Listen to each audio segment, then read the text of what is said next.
Clinton Rotary. Alan Williams is caught in the chaos of war on October 7, 2023, while in Israel. He shares the struggles of being trapped in a war with no way out.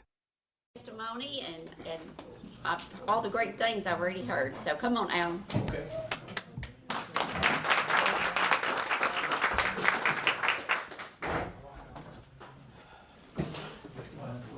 You want me to stand in front of this?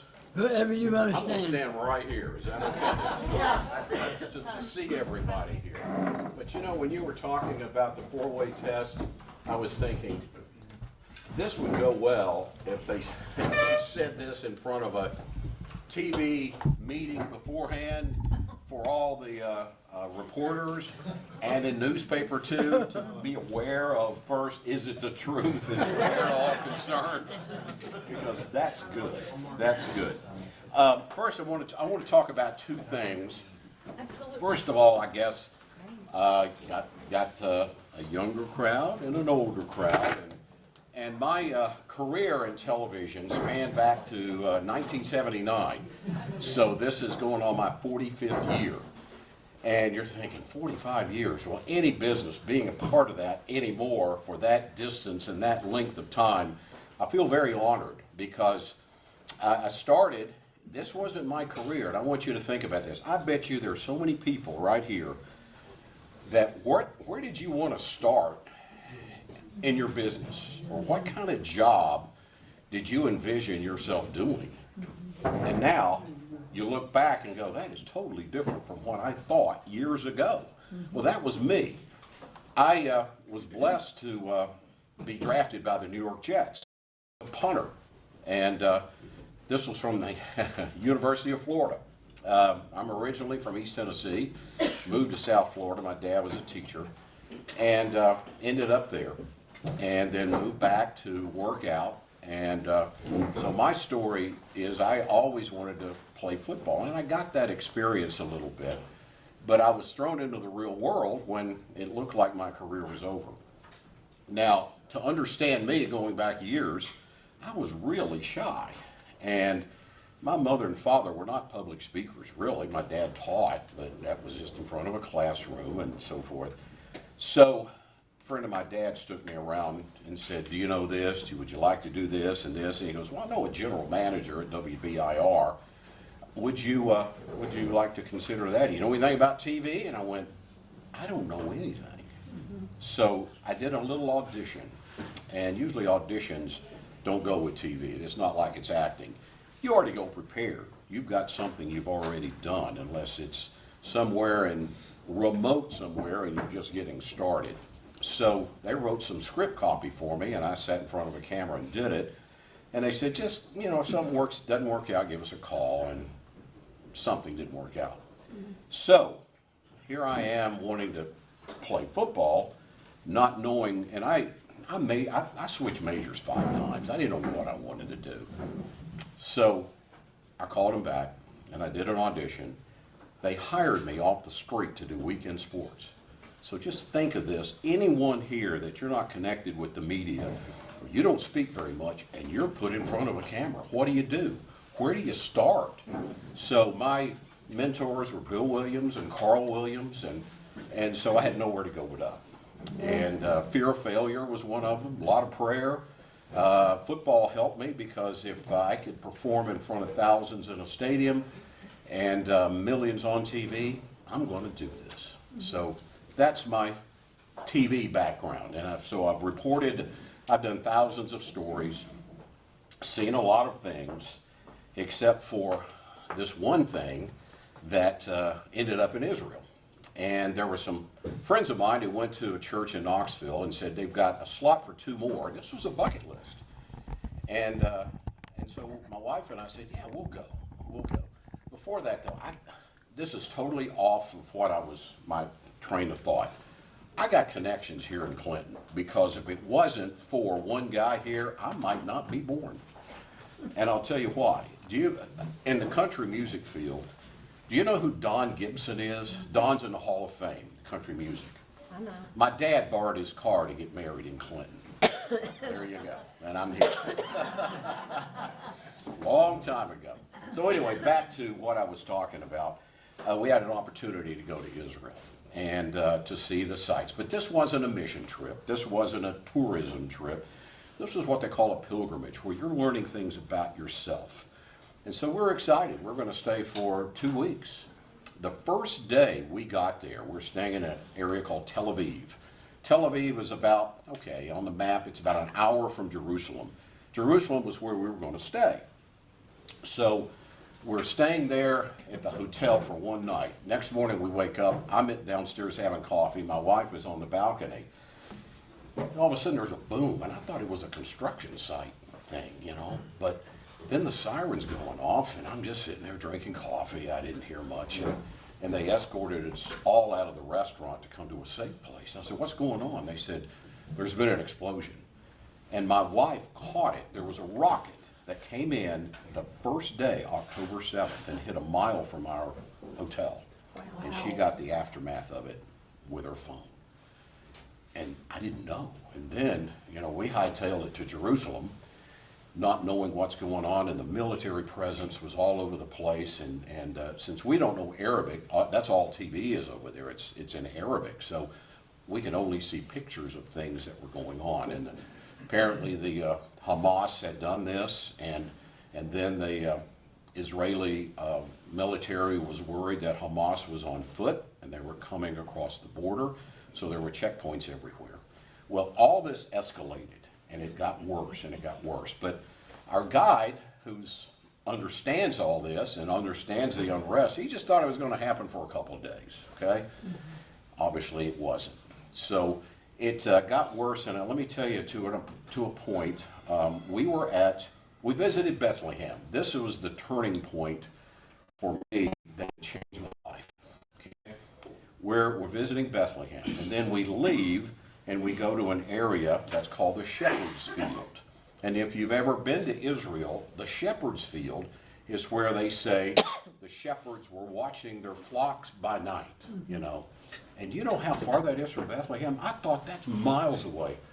That's about a mile or two away from the original site of where Jesus was born. And I'm like, so things are so close together because they had to walk everywhere. You know, they didn't have any transportation like our cars, and so it just so much closer together. We left there, but before we left, we could hear in the distance bombs going off over the mountain. And our guide, who was with us, who's a pastor and an archaeologist who's very good, was talking to us, but all our focus was over there, like, I don't hear a word he's saying. Right. So we got in our van and we took off. We're going to make the turn to go back to where we're going. And all of a sudden we hit a roadblock. And these were Israeli soldiers. And our vans were tinted. You couldn't tell. And knowing that they thought the Hamas was going to enter into the area, they drew their guns on us because they couldn't see. And I mean, they're right at the windows. And we're going, oh my gosh. And so our guide in Arabic told them this is who we are. And so we were able to go on, but we have to take a detour. GPS didn't get us back. We took this mountain road, and there are no trees on this. It's all silky sand. The road is just enough for 4 wheels. So we're going about 2 miles an hour, way up on this hill or mountain. And if we went off, we wouldn't be tumbling in the air. We'd just be doing somersaults down the bottom of this mountain, which was about 1,000 feet. So it was really freaky. We got through this one area, and then there's this huge hill, and it's all silky sand. So we all got out of their vans, thank goodness, and one van just was going meandering back and forth, made it up to the top, but they had to go way back and just gun it to get up this hill. Then the second van did it, but each time they were doing this, it would churn this up to be even worse to try to get up. So the second van made it. The third van, I'm on top of here. So we're all praying, and I turn my back, just kind of like this. And to myself, I'm going, there is no way this van is going to make it because of the difficulty of the first two. And so I went, all right, I'm going to pray. you know, I'm kind of reluctant. And I started praying, but something happened to me that I've gotten so emotional over since I've told this story before. It was like a veil, a transparent veil that I've never felt this before. And it was kind of a powerful feeling, but it was a confident feeling.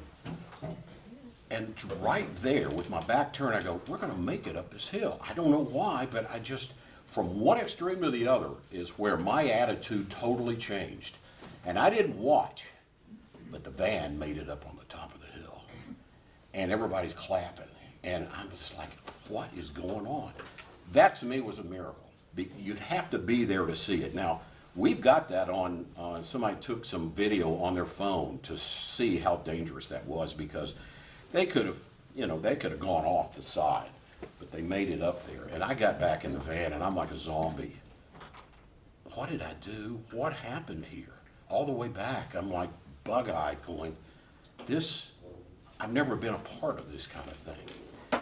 And so there was a lot of praying, of course, and we're in the holiest place you can be, but we were so connected that way. We had a ways to go. We went through a town called Bethany. Okay, we're all in the West Bank area, by the way, with all this. Bethlehem is in the West Bank. And there are Palestinians who are passive, and other Palestinians aren't, but you don't know because all this turmoil is going on. And we're going through Bethany, which is very, very depressed area, and we didn't know if we were going to be jerked out of the van or not. And we finally made it back. Well, we got back, and just as soon as we got out of the van, the sirens are going off all over the city. And everybody where we were took off running. People who lived there, and we wanted to run too, but we didn't know where to run to.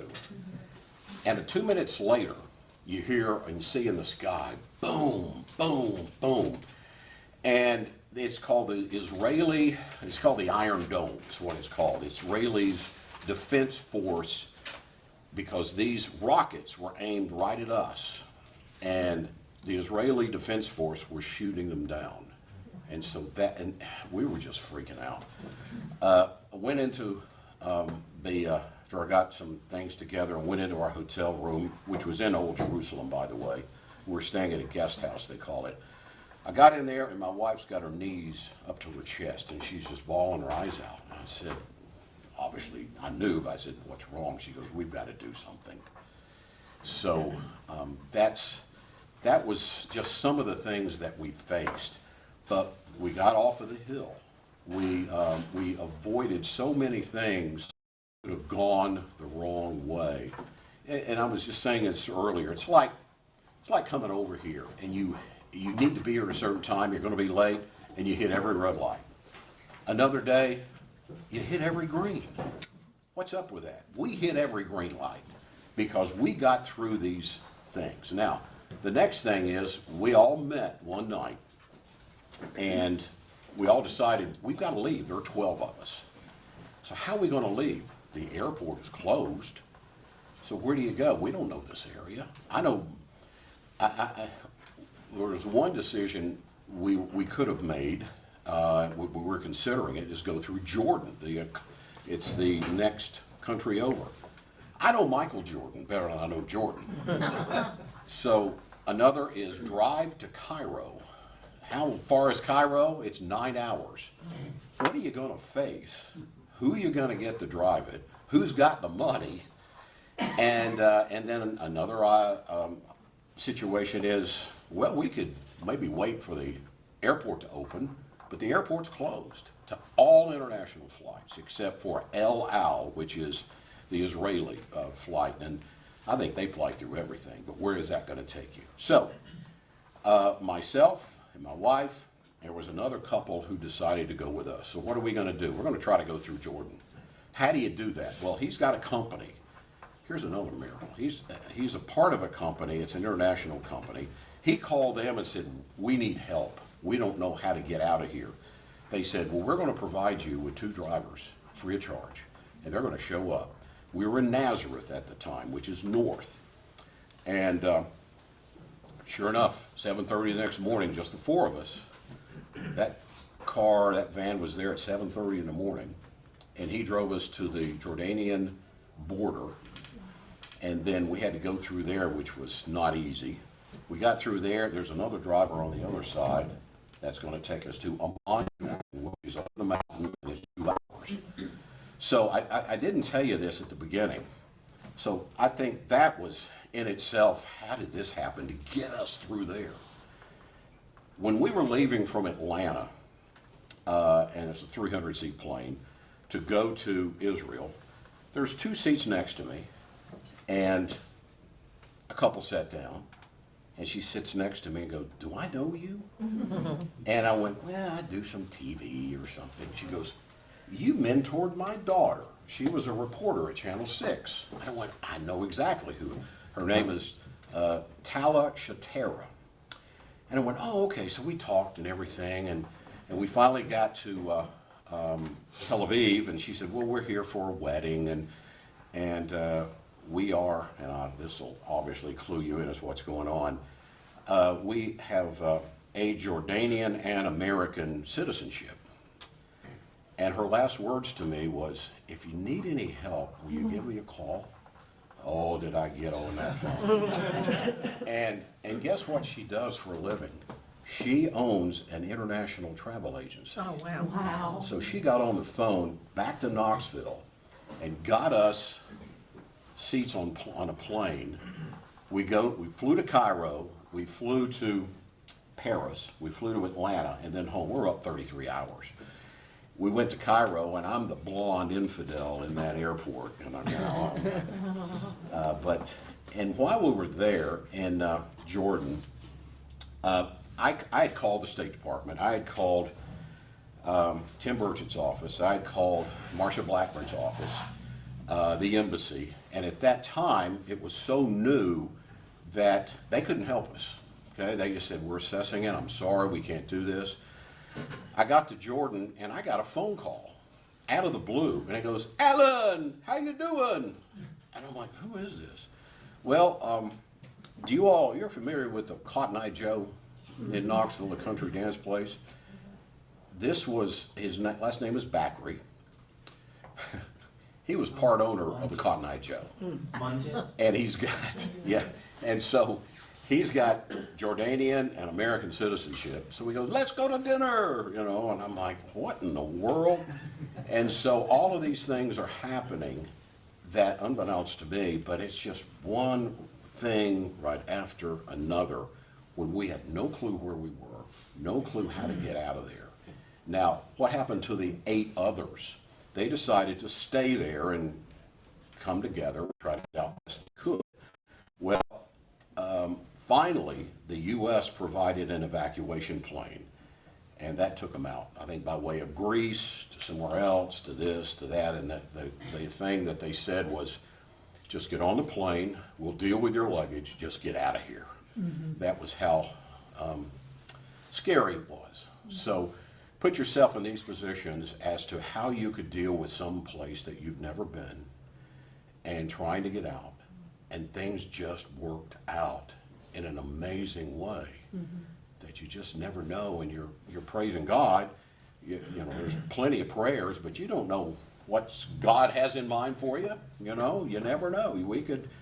We could have been shot at. We could have been picked up as a hostage. It was that precarious that was going on, and we started the first day that war began. And we finally got out, and my wife kissed the McGee Tyson Airport floor. So, but in the middle of this, the TV station WVLT had said, could you possibly do something for us and just give us an update on how you all are doing? And I said, yeah, okay, if I can do this. So every day at the end, we were 7 hours ahead of them. So it was easy for them to take this. So this is what I did. I did this with my phone with a backdrop of Jerusalem behind me. And I did updates. And each day, I wasn't sure. I've done TV, I know how to do it, but I wasn't trying to be a reporter. I was just trying to tell the story as of what we were experiencing every day, just like I'm telling you.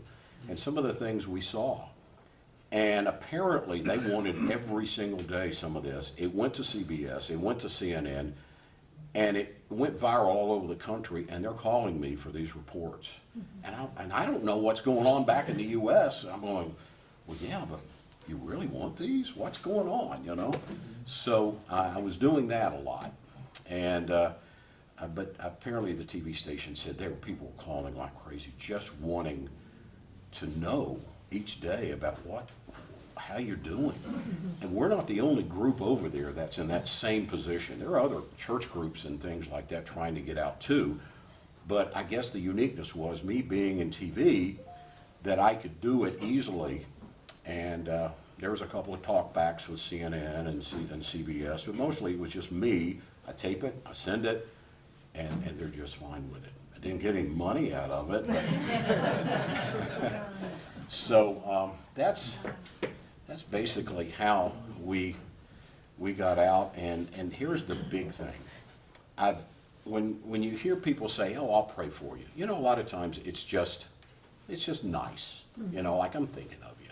You know, pat you on the shoulder. I've never experienced prayers and felt prayers before. This is the first time. And the feeling is, okay, let me express how I feel. It's a feeling of confidence. It's a feeling of security that I've never felt before. So I can express to you exactly when somebody says they're going to pray for you and you know it, and there's so many people doing it, it works, believe me, through these situations. So that's basically the story, and trying to think if I left anything pertinent out of this. We did have a good time, though.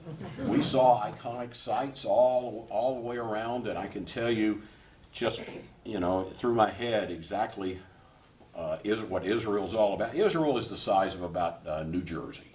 Okay, it's not very big, but it's always here. It never goes away. So, any questions you might have about? So how many days did you actually end up being in? You know, instead of 2 weeks, I think it was like 5 days, but it seemed like 2 weeks. But the pilgrimage went like this. We would see a site, and then we would kind of have a little discussion about how this affected you or what this is about, and looking it up in the scripture, things like that would really bring it home to you. So it was very, very meaningful. Something, you know, I've been on tourism trips before, and this was a bucket list, but to do this was even better. But yeah, Bear.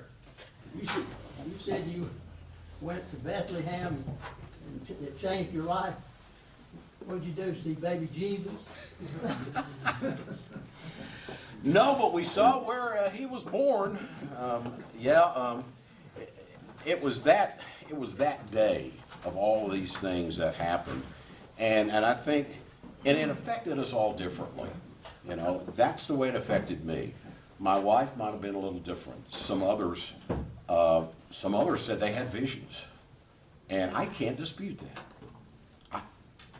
That one person that I know said she saw angels like this, and I know her and I believe her because she didn't make up stories. So what can I say to dispute that? Because things were happening that were way out of our control, that were, to me, just supernatural. So. Well, how long, Alan, did it take the rest of the group to get back?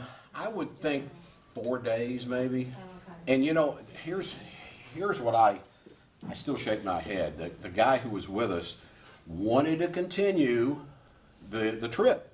So he took them basically out of the way and took them up to the Sea of Galilee, which was out of where, the area of Gaza and everything. So they were okay, but then again, they've got to come back to Tel Aviv if they're going to fly out, which they needed to do. So we were concerned about them because there are some very elderly people on the trip that were difficult to get around. Mm-hmm. And I think that's why they wanted to stay together. Just that he didn't know the severity of it? They did, but you're bringing up questions. I've got questions too. That they didn't know that when we went to Jordan, that we were going to get out ourselves. They didn't know anything about it. And we tried to convince them to, you know, you can go with us, we've got this planned. And, but they decided to stay and, I guess, risk it. You know, you just don't know. One thing the news said, and maybe you'll correct that, they said that group chose to go through the embassy because their flights would be covered, their expenses would be covered. That's, okay, I'm glad you brought that up, because how did they get out? They were informed a few days later that the U.S. had chartered an evacuation plane. And so they were told, get on the plane, we'll deal with your luggage, just get out of here. And here is the unfortunate thing, many of them didn't have a lot of money. Well, here, we got to Cairo, we only had to pay for our portion of the flight to get to Cairo, because we're on the Delta system. And so we took Air France from Cairo, so we're on the Delta system all the way home. They've got to pay the U.S. back for that, because this was on the U.S. and they were said they're going to have to build them. So I don't know how much it cost. It's But- anything like government spending. Yeah. Yeah, so we're just fortunate in so many ways. And so, is my 30 minutes up already? But if there are any more questions about anything, TV or, well, I retired 2 years ago, and I was asked about a month out of retirement by some people in the community if I could still do the stories I do. They're inspirational. They could be faith-based. They could be athletic-based. They could be people who are making a difference in the community. From it could be on the drugstore, you know, things of our heritage, things that are historical. So I do those, and I've got a production crew with me that does this. It's so much better than just having a TV crew come in, because a lot of times a TV crew will come in with a camera and a light bulb for a light, and then they've got to turn it around. Well, I shoot mine a couple weeks in advance or more, and we take our time and put this together. And the TV station airs it one show all week, maybe 4 or 5 times. Then it's on their website, it's on Facebook, and I've got a YouTube channel. It's called Going My Way with Alan Williams. It's the best stuff I've ever done like that, because of the production that goes into it, and they're creative. And for instance, if they wanted to cover this, you know, a TV station, they'd have one camera here and just kind of going around and doing it. That's good, you know, it would come across okay. And then the anchor would tell the story about what's going on.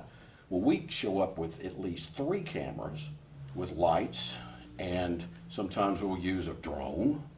Sometimes we'll attach a camera to a car. I mean, all kinds of creative and fun stuff. So I write it, I pick out the story, I send it to them to edit, and then I say, listen, this is it. I want you to ramp it up, okay? This is my knowledge here, and you take it up there. So, but anyway, it's really a lot of fun, and I've been out of town for a month, and I'm getting back into it now with some stories that I've lined up to shoot. So. We would love to have you cover our daddy-daughter dance. We've never had anybody to do that. You know, that's a perfect story that we would cover, I think. Oh, awesome. So that's definitely. We have it in February. Yeah. It's a huge fundraiser that we Yeah. get back into. the Those kind of community. things are awesome. Bear, do you have a question? What do you see as the future of TV, technology that is occurring today? Well, let me say this. Now, many people have their own stations you watch here. I've worked at all of them, including WYVK. I don't watch TV much anymore, mainstream.